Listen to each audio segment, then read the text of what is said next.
mis queridos oyentes. El tema que le vamos a explicar hoy en día es de suma importancia. Le estaremos hablando sobre la introducción de la terapia del aprendizaje. Nuestro equipo de licenciada en psicología está formado por Ana, Josefina y esta buena servidora quien le habla es Ana Iris. Los temas que le vamos a explicar hoy en día son los siguientes: concepto del aprendizaje, dificultad del aprendizaje, concepto teórico del aprendizaje, aproximación histórica de la dificultad del aprendizaje, trastorno de desarrollo, diferenciación de dificultad del aprendizaje, prevención precoz en la dificultad del aprendizaje. Primeramente, señores, le estaré hablando y le estaré explicando sobre este famosísimo autor, quien se llama Samuel Alejandro Spinelli, que nació el 1 de septiembre de 1904, más conocido como el que acuñó el término de discapacidad del aprendizaje. Él creció en una granja en Pueblo Norte, donde allí se dedicó a darles clases a pioneros que trabajaban en la granja de sus padres. También sirvió en el ejército y también hizo un programa para recluta, para enseñar y darles clases de escritura y aprendizaje. Samuel obtuvo una maestría en psicología educativa en la Universidad de Chicago. También obtuvo un doctorado de psicología filosófica en clínica en la Universidad de Michoacán.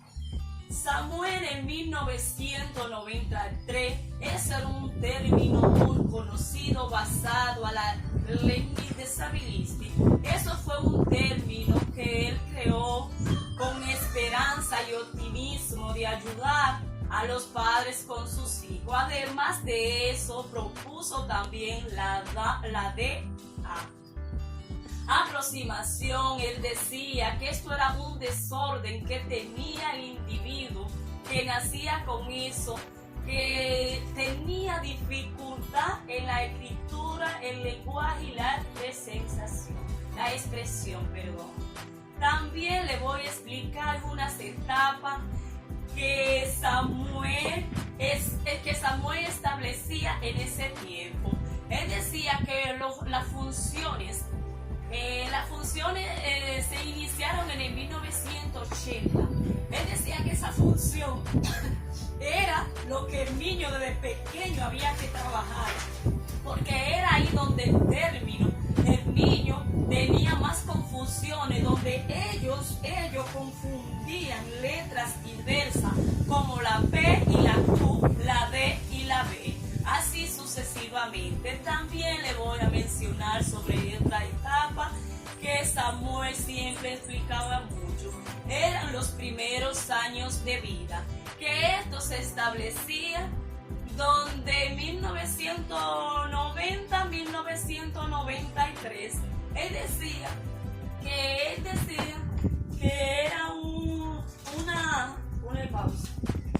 En los primeros años de vida, Samuel trabajaba con niños que tenían dificultad inesperada, que esto era una aproximación que esa persona nacía con esto. Pero además de eso, esa historia nació en Norteamérica. Y para ya terminar y concluir con las etapas, tenemos la última etapa de proyección. La etapa de proyección, Samuel decía que había que trabajarla directamente con el niño y que había que trabajarla desde un inicio, que el niño comenzaba a aprender a escribir y a leer. Porque si no se trabajaba en esa etapa, los niños podían tener proyección futura no positiva, pero que todo en la vida tenía solución. Y él decía que desde el inicio es mejor iniciar y trabajar esa etapa para cuando ya estén en la adolescencia el niño no tenga ninguna dificultad. Ahora bien, mis queridos oyentes, gente, le voy a hablar un poco sobre la proyección y prevención de la dificultad del aprendizaje. No estamos enfocando en el mismo autor. Él siempre trabajó todas esas partes. Él decía que esas son las partes y la pauta que había que trabajar desde el inicio que iniciaba el niño a asistir, a hablar, a conversar, a observar, para ir modificándole con el tiempo y que esa dificultad no se fuera aproximando hacia el futuro. Porque si trabajábamos desde el inicio, esas dificultades que ese individuo presentaba, ya se le podía trabajar un poquito más cuando estuviera más grande, con más facilidad. Pero cuando está un poquito más pequeño, es más fácil trabajarle que cuando ya están grandes. Porque cuando ya están grandes comienzan con problemas de autoestima, regulación y así sucesivamente. Incluso si los niños no se sentían adecuadamente en ese lugar porque no tenían la capacidad de ir acorde con el aprendizaje que podían generar entre otros niños. Entonces él lo que buscaba era que ese mejoramiento existiera desde un inicio hasta un final, para que cuando ya ese niño le trabajara, vamos a suponer la dislexia, le trabajaran, se le iniciaban desde el inicio, desde el instante, desde que se encontraba una dificultad en el aprendizaje, para que ese niño fuera mejor con un autoestima, mejor rendimiento, mejor conocimiento y así poder ser un mejor futuro a esa persona y acorde con los otros estudiantes en ese tiempo. Muchas gracias.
Y no por un retraso mental de privación sensorial, factores culturales.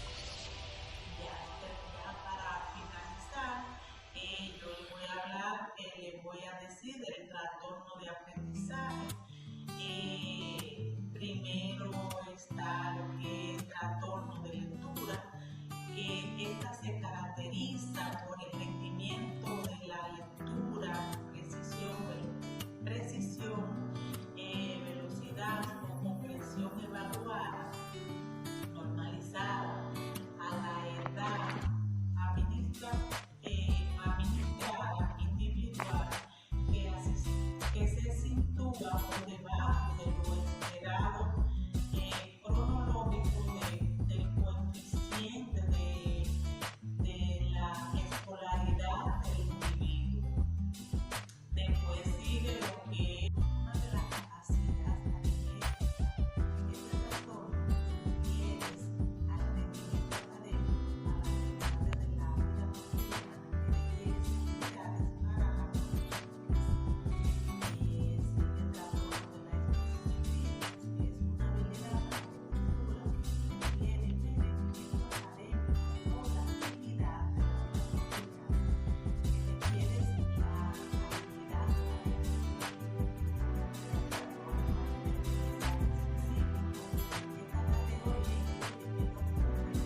Consuelo Caraballo Vargas. Hoy les voy a hablar de la terapia de aprendizaje, con el concepto de aprendizaje. El aprendizaje es la adquisición de nuevas conductas de un ser vivo a partir de sus experiencias,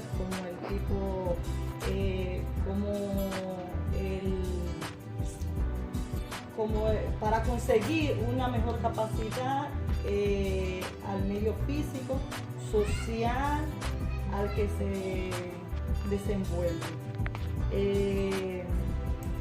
También les voy a hablar de la diferenciación entre dificultades de aprendizaje y trastorno del desarrollo. La diferenciación fundamental y de partida es la propia definición de que cada una de estas se denomina dificultad y trastorno. El concepto de dificultad hace referencia a un retraso evolutivo y por tanto tiene carácter funcional, mientras que la palabra trastorno se relaciona con una alteración o incapacidad en el plano orgánico, en el sentido que las dificultades sí pueden tener su retraso biológico, como algunas disfunciones del sistema nervioso central, pero no se evidencia a nivel orgánico y tan solo afecta la función neurológica y por tanto a la ejecución de determinadas habilidades.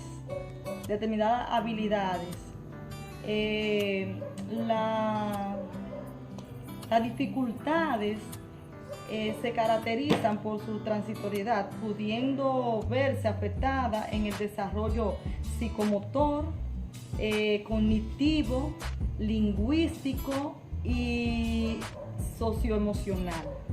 Mientras que en los trastornos se destaca su permanencia temporal y su vinculación al concepto de discapacidades, sea esta intelectual como también motora y sensorial. En las dificultades de aprendizaje hay un único ámbito afectado, mientras que en el trastorno afectivo más de un ámbito afectado. También hay manifestaciones evolutivas en la dificultad de aprendizaje, mientras que en el trastorno de desarrollo hay manifestaciones patológicas clínicas.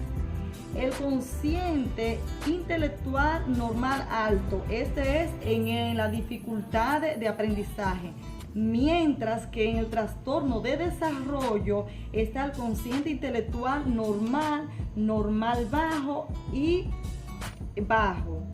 También en la dificultad de aprendizaje no hay manifestaciones orgánicas, mientras que en el trastorno